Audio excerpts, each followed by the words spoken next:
Their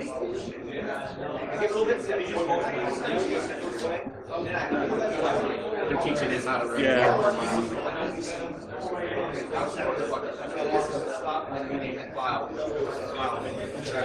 Okay. All right, we're going to get started. The next presenter, Mr. Jim Beechey. His talk is going to be Adventures in Communication, Taming the C-Suite and Board. Mr. Beechey is from Canada. He is the second best thing to come out of there since Justin Bieber, and a amateur goat wrangler. You might want to ask him some stories about that. So please give him a round of applause.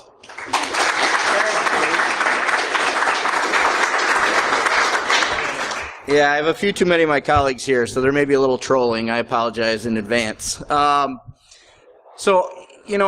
did this talk, and I try to do, one of the things I like to do in talks or papers is be kind of pragmatic and help people. I like to give people some insight on what I've been through, and maybe hopefully they can learn a few things. This is not a lead hacking talk, so if you're looking for that, I'm sorry, you're in the wrong room. But I do think that regardless of whether you're going to be sitting in front of your board soon or your executives, even if you're just trying to manage up, you can use some of these skills and techniques. And I'm going to shut this door.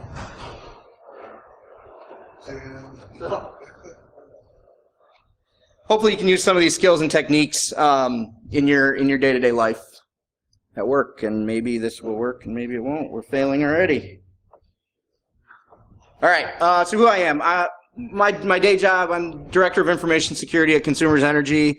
We are in Jackson, Michigan. Basically us and DTE are the big utilities in the state. Pretty good sized team, 40-ish people. Lots of them are here today, so if you want to hear more about us, they are around. Also, SANS Technology Institute master's grad, so if anybody is interested in that program, our buddy Brad here too, a fellow compadre in that, happy to talk to you about that and the usual Twitter and email. Definitely reach out if you want to talk. I love sort of, talking to people in the community, building up skills, helping people get through things, learning from each other. We've really gained a lot from that over the years. And this is the first time I've given this talk, so I'd really like some feedback and maybe ways it can be tweaked or improved to help other audiences as well. So first of all, a real shameless plug. And I'm sorry, I didn't tell him beforehand. Keith, raise your hand in the background, but we call him Mr. GQ. He's hiring. He's got 5 openings right now, so if you want to have guns like this, you too can. I love you too, bro. But in all seriousness, if you're interested at all, I know this is a little cliche, but we got a pretty good team. We have a lot of fun, great family atmosphere. We do have relocation. So come on, give Keith a talk or talk to me, and we'll see where we go. All right, let's get into this and really dive into what talking to the board, talking to executives can be about. And I'll use those two synonymously, although there's a lot of difference between the two sometimes, and maybe I'll try to point out a few of the nuances, at least that I've learned. And the first thing I want to tell you is I did not know what the heck I was doing when I started doing this, so don't feel like I've got all the answers. Maybe some of you have had some experience in this. My journey here started about 4 years ago, and I'll show you kind of how we iterated through that, but I've gotten a lot of great advice from people and made some mistakes and picked up on some things that hopefully you can learn from me. I mean, people like to say learn from your mistakes. I'd rather learn from somebody else's mistakes, so hopefully you get that today from me as well. I'm also happy if anybody wants to interrupt and ask questions. I don't care. We can take this where we want to go. I'll try to leave some time, but you're more than welcome to interrupt as we go through. So first thing I think you have to do in the situation is you gotta think about who you're talking to. These groups, A, you can find information on them, but B, they're very different. So you've got to analyze your situation and think about who you're talking to and what they care about, because it is not like, it's really not like anything you do on a day-to-day basis. So step one. And this is a definition of taming, which was kind of an interesting thing as I developed the talk, looking up this definition. I think it applies really very well. There's really a couple different definitions you can look to, and there's really 2 areas that you want to focus on. These guys up here in the picture kind of represent where your board and executives are probably at. freaked the F out, right, is kind of over here. Like they're just scared out of their mind. They're angry because they don't know what they're talking about, and you know they might be mad because something bad happened. You really kind of want to try to get to this guy in the middle, which is a little cheesy, but a smiling face. And then you also got the other extreme where they're bored. They do not get what you're talking about. Frankly, they don't care. So they're just kind of tuning you out and letting you talk. And you've got all these extremes.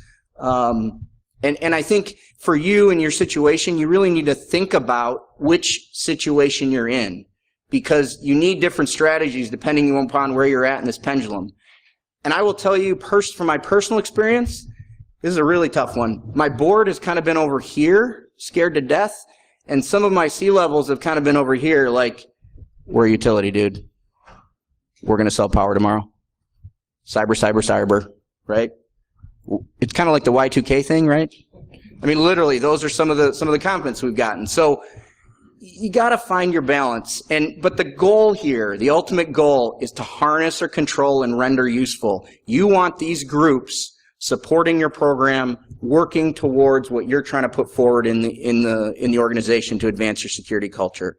So keep that top of mind, and keep in mind the process that you have to go through to get there. All right. So know your audience, a little more specific. Guess I lost my water already. Thing about boards is they're all on your websites. So every board literally will have a page on their website with demographic information, typically the age, where people have worked, what they've done. You've got to use that to your advantage. And you must understand who these people are before you walk in the room. It's really important to be able to greet someone with a handshake and say their name, know who they are. The data's there. It takes 5 minutes. Go find it and use it to your advantage. The other thing is figure out how your board is structured. So different boards, a lot of times what boards do is they get divvied up into committees, okay? Where does the security portion of your board fit? For us, it's in the audit committee. I've seen people in the finance committee, and not all board members are in every committee, okay? So you need to figure out who really your target audience is when you're going to be talking to them. I've seen a few industries looking at either security-focused committees or maybe an IT committee. I haven't seen a lot of that yet, but it's certainly not in our industry. Generally, you're with the audit committee. So, think about where you're at, right? Audit, controls, right? Sorry, Mark, he's in the back, boring. I mean, if you've ever sat through an update on general accounting practices at the board, I'm telling you, 45 minutes of pure hell. I mean, sitting there trying not to give give body language or fall asleep, it's tough. So you got to understand your audience, what they care about. Now, accounting folks, auditors, very detail oriented, right? Black and white, profit, loss, right? Control, gap. And our world doesn't work that way. So we'll talk about that a little bit too. But just think about where you're going. Is there anyone who's done anything in IT? Big, really important thing, because that's going to be the person you've got to tailor your message to and focus on the most. And then finally at the bottom, and I've said this to our executives, and I think it actually gave them some comfort that I wasn't going to go to the board and be this wacky idiot. Talking to the board is like explaining what I do to my mom. If I can't explain it to her, it won't work with them. And I really believe this. And you can literally practice. If you can't explain to your parents or grandparents what the heck it is you do in their words, then it's probably not going to work. One last thing I didn't mention. I talked about demographics. Do you notice anything here, right? These folks are a little older than us. Typically retired. They didn't know what cyber was, bottom line. So it's a completely different audience that you're dealing with. Are they getting educated? Absolutely. Are they hearing everything that's in the news? Absolutely. Are they scared out of their minds? Absolutely. But they don't understand it. If you walk in at a utility board and want to talk about, price competitiveness or, commission regulations, they've got it. They've got accounting. They don't understand this stuff. So you can also leverage that and use that to your advantage. But know what you're getting into.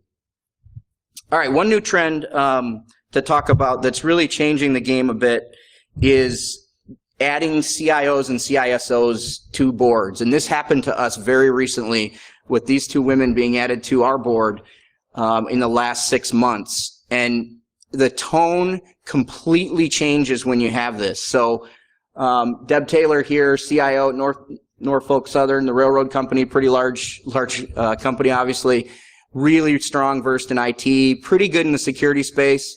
And then Myrna Soto, who's the CISO at Comcast.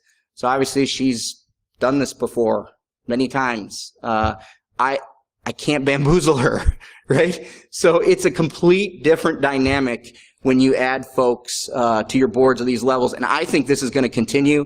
I also think this is awesome for us. I mean, being on boards in retirement is like the best career move ever. You know, you do like 4 meetings a year, you get paid really well, you give people a hard time, you fly in, you fly out, and they give you a big check. So I'm excited about this. It's also interesting to note, though, that both these two individuals are still working. They're not retired. So I think there's a bit of a gap in, security skills, and so they're using more people who are working in industry, which is good too, because they get where we're coming from. The key point, though, is you've got to figure out how to make this person your advocate, or they're going to be your adversary. One point that my boss shared with me that I think is really, really critical is you never want to be, the first time you meet new board members, you never want it to be in your first meeting. You want to meet them outside of that first, because if you think about at a board level, there's a little bit of you must establish yourself, right? You got to become credible with your peers on the board, and you don't want that to be sort of at your expense.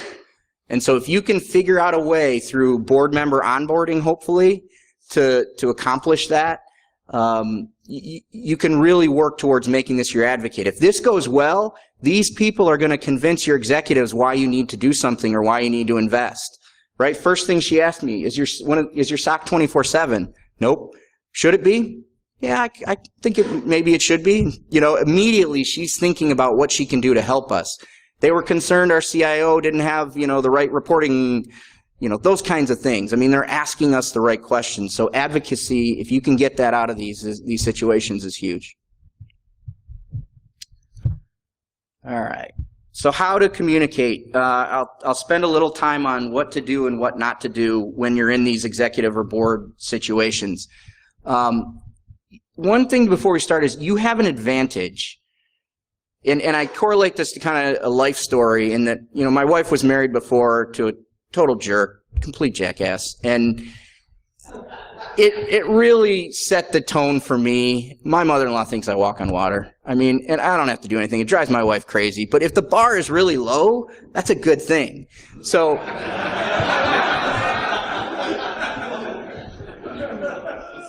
this is what they think of us. It's literally what they think. It's one of these two. They either think we're an angry, freaky security guy, or we're just some really creepy nerd that, they really don't want to talk to.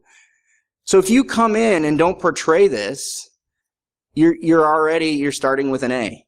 And I, looking in the room and knowing many of you, I certainly wouldn't expect that, but their expectations are pretty low, especially if you're following someone. And I think generally we see the angry security guy is really the big one that they've had to deal with. The sky is falling, technical, won't talk in risk terms, those kinds of things. So think about this and use this to your advantage. If there's any way you can figure out sort of who your predecessor was, or maybe some folks they've interacted with, and sort of fill those gaps or be different than that person, do that.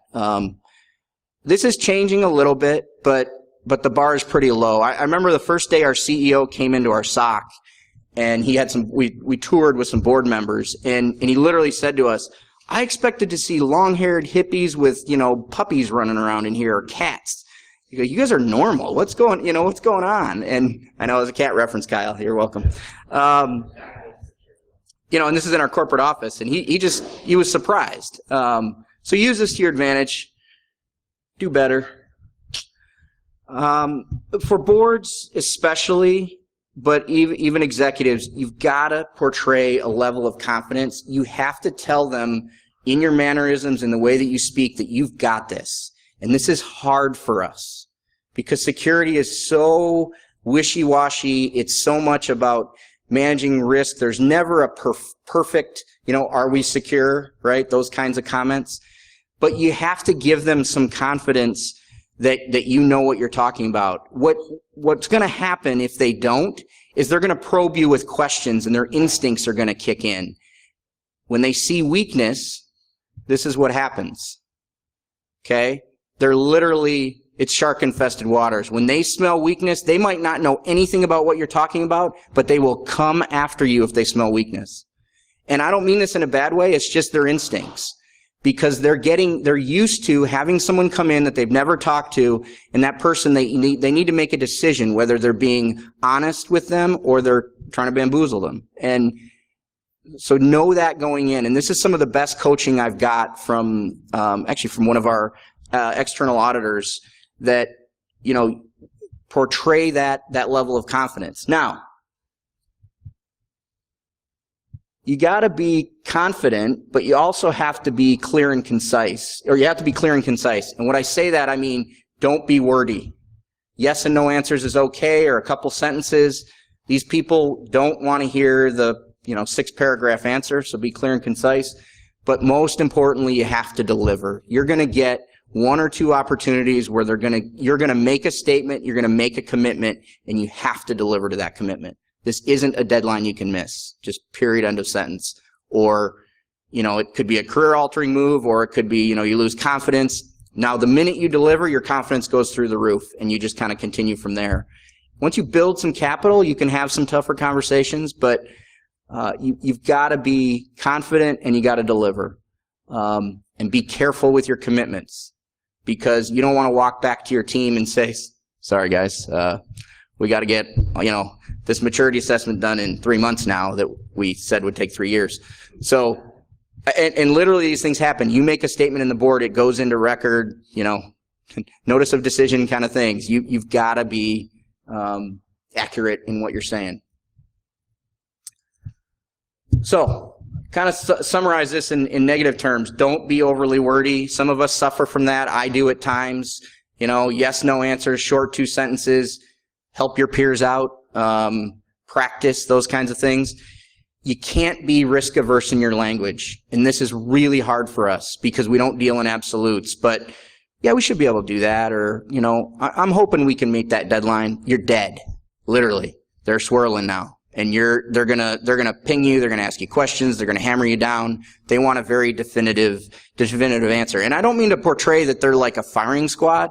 Audit committee can actually be fun and joke around, but these people have a great skill of adjusting their style to be friendly and cordial in the, in the entryway and when you're joking around, and then to come after you when you're standing there in front of them, because that's their job. That's why they get paid the big bucks. So don't think that because you had a nice conversation at the urinal that you're going to be okay in the room.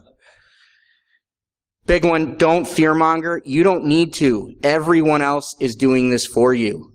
The Wall Street Journal, CNN, it doesn't matter. They're doing it for you, so why do you really don't need to do it. You're actually going to get a lot more credibility if you talk to them and say, okay, I hear what you're saying, but this is really where we're at, or where the threats, we think the threats fit for our organization. And I'll give you an example for us as a utility. We don't have a lot of intellectual property.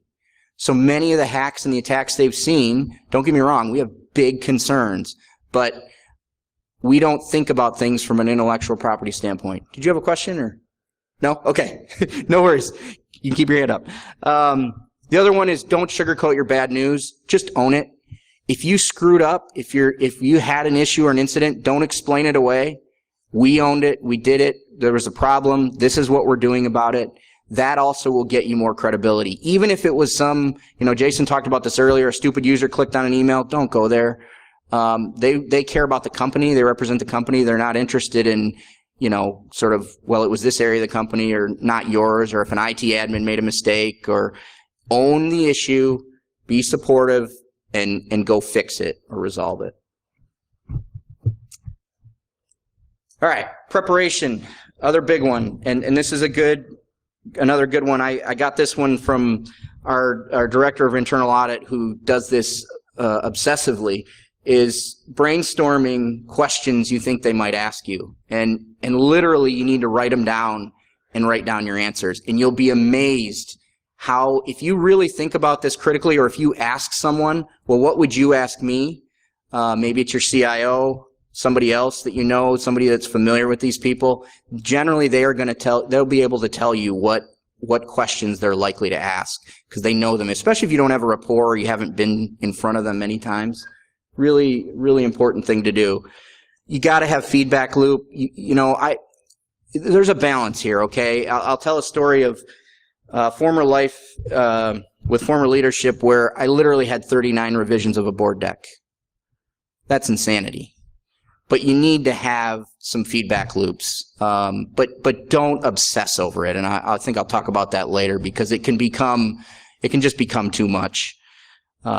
Understand the dress and conduct expectations. This isn't going to cover it. I wish it would, but it doesn't. Our CEO never wears a tie. I made the mistake once of going to the board without a tie, and he quickly corrected me, and I said, sir, that will never happen again. But some boards, you're not even allowed to express emotion. They want you to be completely stone-faced and very, proper and just looking forward. So you got to know what the expectations are. And it can vary from committee to full board, from different committees. The culture and the tone is kind of sort of determined by the chair, somewhat by the organization, but just find someone who can answer those questions for you who've been there before. Hopefully, your communications folks or your leadership are helping you through this. And the first time you get to do this, or even better, that you get to go before you have to present, but know those expectations. And they'll screw with you too. Our controller, our chief accounting officer, pulled me aside one day and he said, oh, it's so cool. You're going to get, or, I hear you're coming to the board for the audit committee. It's, it's exciting. He goes, I got to tell you though, they're a bunch of pricks. I'm like, what? This is like the most straight-laced, normal guy ever. And he let me go for a couple of minutes. I'm just messing with you. So, you're going to have those experiences, but enjoy them and sort of use them to your advantage again. All right, educate. Your job when you're in front of these people is to educate them on what's important for you and your program. Okay? Now, when I say education, I don't mean in the FUD terms, but I think there's a few key points that they do not understand that you have to get across to them. Number one, and this is, a Nike poster. It's one of my favorites. I was a tennis player growing up, and there really is no finish line to what we do. And if you've worked here in this industry long enough, you solve one gap and you move to another, and it doesn't end. They don't think this way. They think about things like audit findings. They think about processes where they fix a gap and it's done. Okay? They fix something and it's over. And I've literally had people say to me, so when is this security thing going to be done? And if I've given them this message repeatedly, and I don't mean once, 3, 4, 5 times, I hope that it starts to ingrain itself in the culture. So really focus on this and push your program, not the whack-a-mole approach. An issue came up and you dealt with it. Push a holistic program to them and get them to understand that, you're not going anywhere, because things are going to keep happening and they're going to hear more. I think all of us have seen over the last 3 to 4 years that every year we think it's gotten as bad as it's going to get, and it just keeps getting worse and worse and worse. And, maybe we'll hit that curve at some point, but we just haven't yet. So there is no finish line, is a big one. The other one, for those of you who know Richard Baitlick, channel your inner Baitlick. And I'll explain this a little bit for those who don't. They think in terms of preventing things.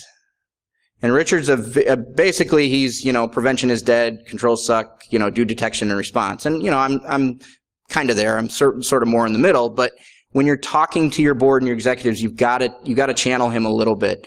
You cannot prevent everything from happening. I like to use analogies, things like, how are we going to prevent a random act of violence? This is very similar, right? How are we going to protect or prevent power outages? Acts of God, Mother Nature, not going to happen. But it's all about how we respond when those things happening. And the measurement for our team really should be, can we detect it and how do we handle it? How quickly can we respond? Just like in our business, we're going to have storms. How do we deal with those outages? How quickly can we get customers back online? And this is a big deal. They just cannot get it through their heads, and it takes a long time to get them through this process of it's going to happen. It's only a question of how bad is it going to be.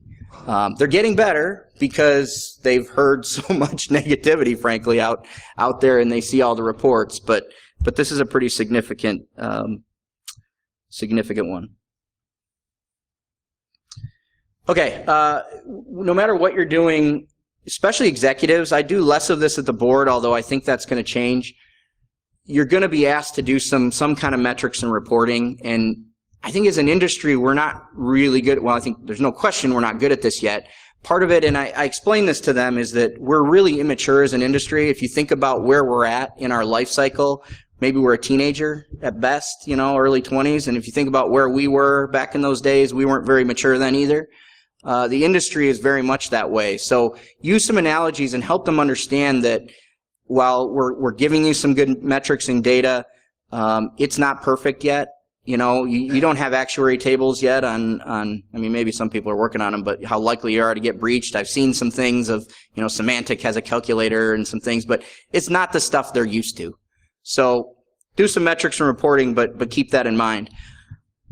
We've gotten a ton of value out of maturity models, and there's pros and cons to maturity models, but the biggest thing that I love about them is, again, it pushes your program perspective. So you're not talking about a specific audit finding or an issue. You're talking about your program holistically, and it's a way to measure that program and give them a score that they can sort of understand. They're not going to understand the details, but they can understand where you stand on a scale and make improvements from there. Frankly, I don't care if it's self-assessed or auditor validated. At some point, if you do a self-assessment, they're going to do an audit. I guarantee it. And it's going to happen. One thing that people get really frustrated about with boards is that they feel like they're not trusted because they want third-party validation. Get over it. It just is going to happen. Don't take it personally. It's just part of what's going on. They do not have the technical skills to assess you. They're going to bring in someone else to do that. Self-assessments. Be honest in your self-assessment. If you are doing a maturity scale and you give yourself a 4.0 and you end up scoring a 1.0 in the audit, it's not going to go well. You want to actually be, our CEO said to me, we did this, and this was, don't get me wrong, this wasn't planned. This was, just kind of worked out. But when we did our self-assessment, we were just below the auditors.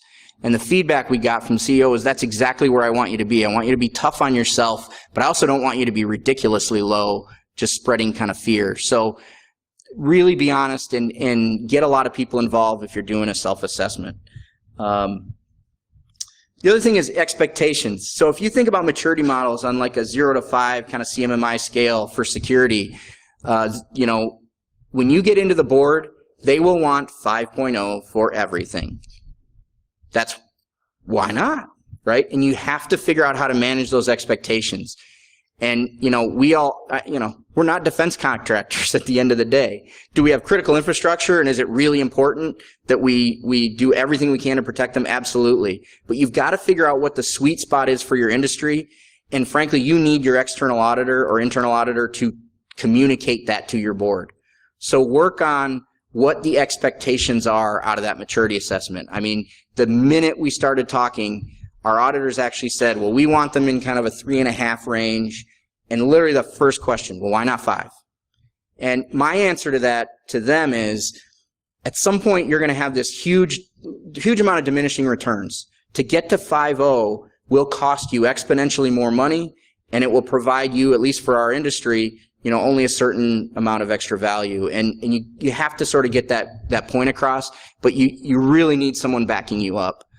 Because all they want to do is be the best, and they think if they get to 5, then they're done, and it's not really the case anyway. So really work on those expectations. I mentioned don't overcommit before. Be really cognizant of what you're committing to and what your team can accomplish realistically, and it's hard.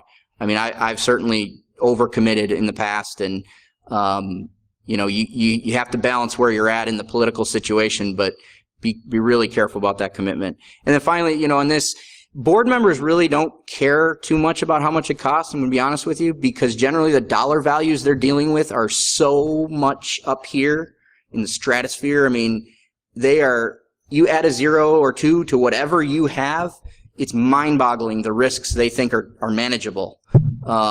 So, but your executives, on the other hand, that's a different story. They really care about how much it costs, because generally there's a, you know, a single budget, and if yours is going up, somebody else is going down. Now, I'll tell you that even here, I think you can paint a really good picture. Based upon all the news, all the problems, all the issues, some of the costs of breaches, I really think at the end of the day, and I use this, I think we're a pretty cheap date. And if we can, you know, cost this much money and keep the board members off your back, Mr. CEO, and others and others and others, you know, in comparison, especially for us in our industry, some of the dollars we're spending, if we have to retrofit a plant or something, if we have to put new pipeline in the ground, I mean, those are big projects. So it may seem like a ton of money to you, and it is, and it's important, but just know what their context is.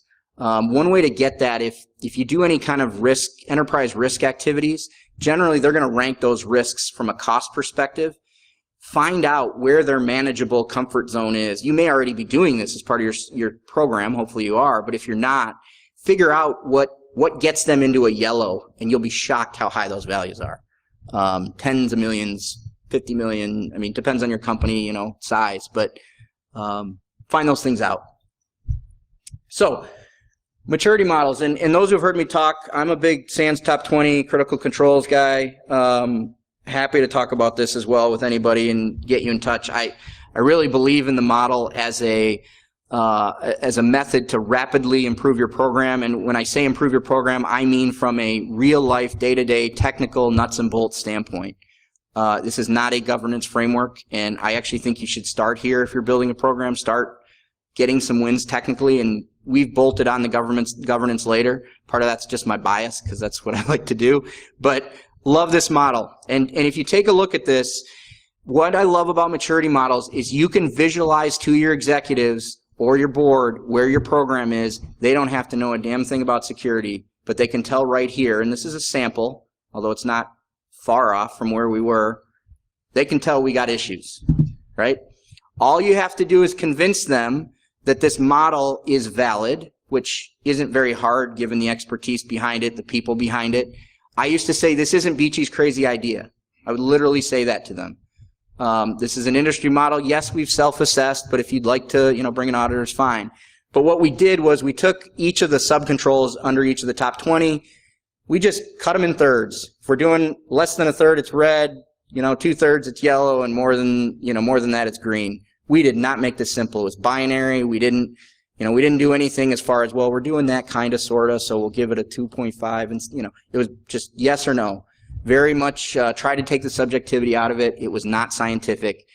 We got so much mileage out of this. I never planned for us to have this kind of sort of benefit from it, but it's been awesome.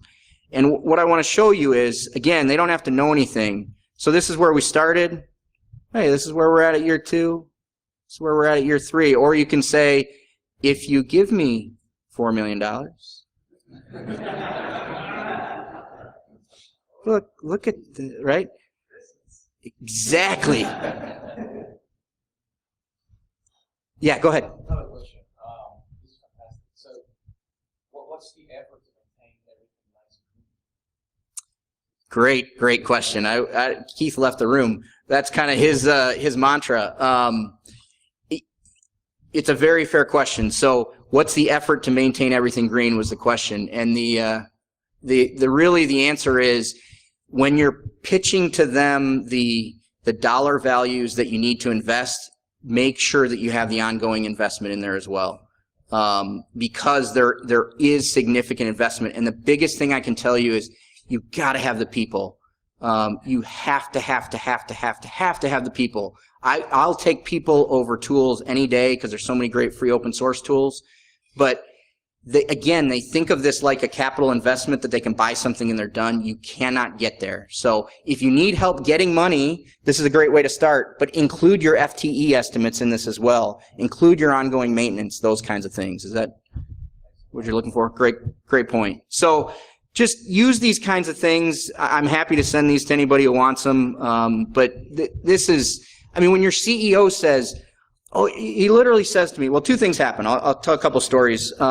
Number one, when we did this first, it was very controversial because the IT ops folks had security typically, and they said we were green. Literally, the CFO slams his hand on the ground and says, finally, someone's telling me the truth. It's like, whoa.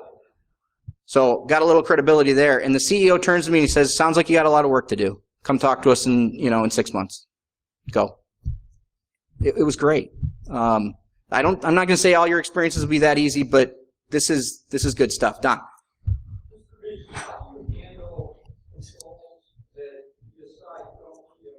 Yeah, great question. So, boy, that's a loaded one, isn't it, Don?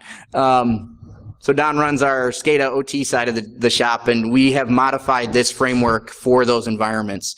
And one of the things I communicate to people is don't expect green on everything and don't expect every control to be completed. Some we just will either decide it's not worth it financially or it's not tenable just based upon our posture, what we do. I mean, they want you to patch in 48 hours.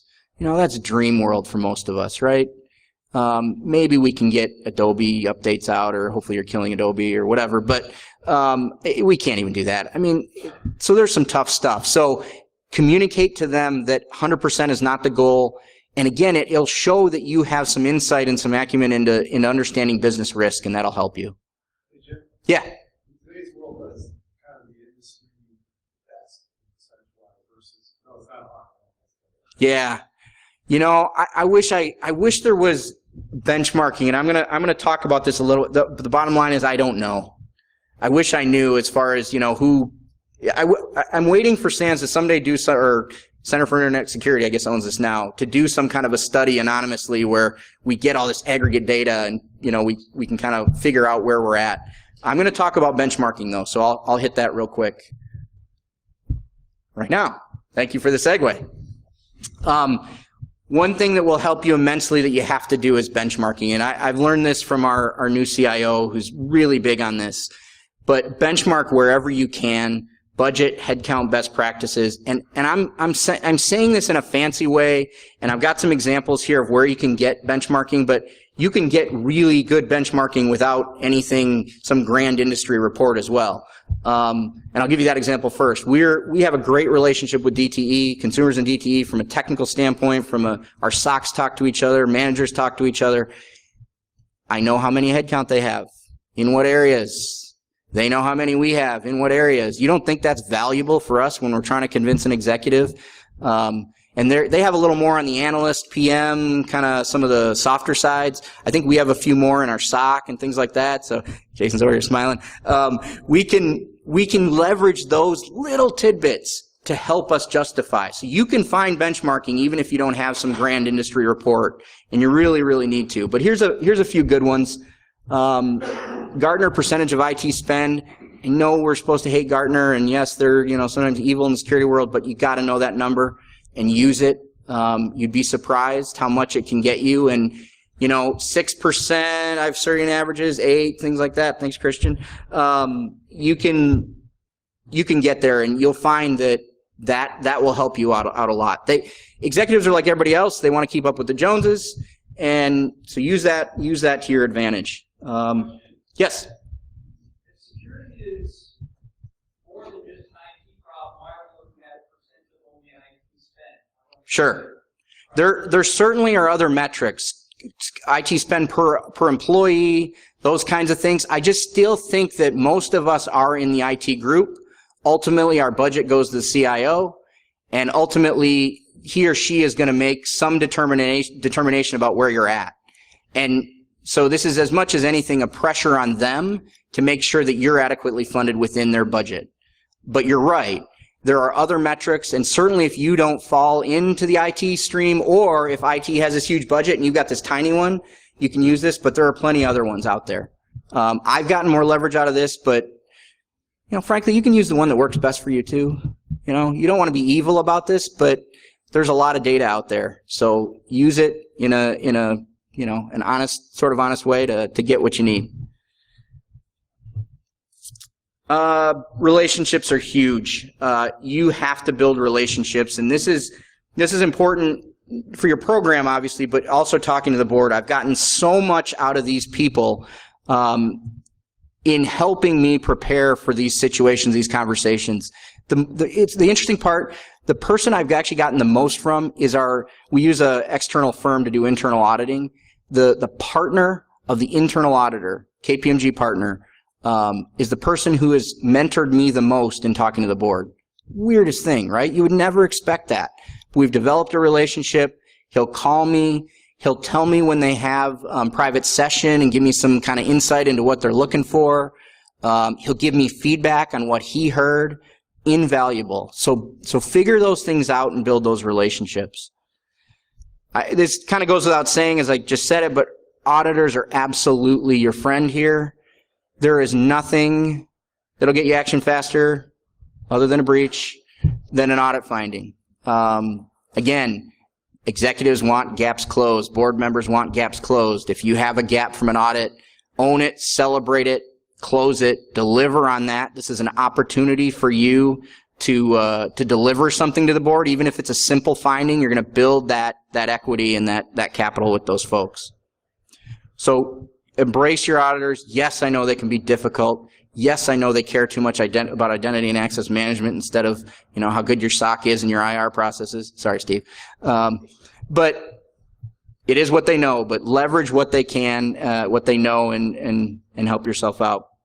The other big thing is this is an iterative process. This will not happen overnight. And this is kind of the process that I went through in this journey, as far as it wasn't that Jim got to report to the board on day one, because they don't trust you. Going to the board is a big deal to them. So you got to iterate through this. And this is kind of a way that, model that we kind of went through to ease it in. And at any point, they can stop you and say, nope, you're not coming back anymore. So when you're answering those questions, be careful. I remember a tough time where I had to answer a question that I knew my CIO wasn't going to be happy with, but the rest of the board and the executive team were. Those are kind of those watershed moments. You got to be, you got to obviously answer honestly, but you got to. It's just a different level of expectation at those places. So take your time, make progress, get better every time, and eventually you'll get to where you want to be. All right, I'm going to close with some fail. Let's have a little fun with some fail. Things that you do not want to do, and I've seen these happen. I'll tell some stories. If you're showing the Norse map, for crying out loud, please no. Anybody seen this one? Yeah. Don't get me started when people do SOC tours and I go up there and they got the Norse map. I'm like, oh gosh. Whoa. Yeah, there's so many maps out there, but please, not in your executives or your board. They're going to start asking you questions about what does that bubble mean? So, yeah. This is my pet peeve number one. Firewall denies at your perimeter firewall is not a flippin' attack. Stop telling people that it is. This drives me absolutely batty. Literally, that's what these people are counting in most of these situations. And I've been asked numerous times, what's our number, Jim? I want to report our number. Isn't that a metric we should have? No, it doesn't do anything for you. Absolutely nothing. So stop, please. If I give you anything out of this talk, if you're doing this, please stop. Do us all a favor. This one is just about as good. This is real, you guys. This is from an industry peer of ours, not DTE. I will not throw them under the bus. I can't make this up. And I remember we were sitting at a conference, or no, we were doing a kind of a visit, and a colleague of mine and I were sitting there and they were showing us what they show the board, and it was like flow records from China. Like, you've got to be kidding me. What does this actually gain you in the context of a board? Because what they're going to say is, what happened when it went down? You know, or how do we get this number down? Guys, come on. It's seriously. So this is real. This stuff exists. It'll stay, you know, unattributed, but good stuff. Have some fun with it too. But so in summary, really focus on analyzing your audience, speak confidently and accurately, educate them, build those relationships, iterate through. Those things will get you a long way with your board, with your executives, or even just in your general security community, your company. Don't do the FUD thing. They're going to do it for you. Don't talk in risk-averse sort of terms or circles.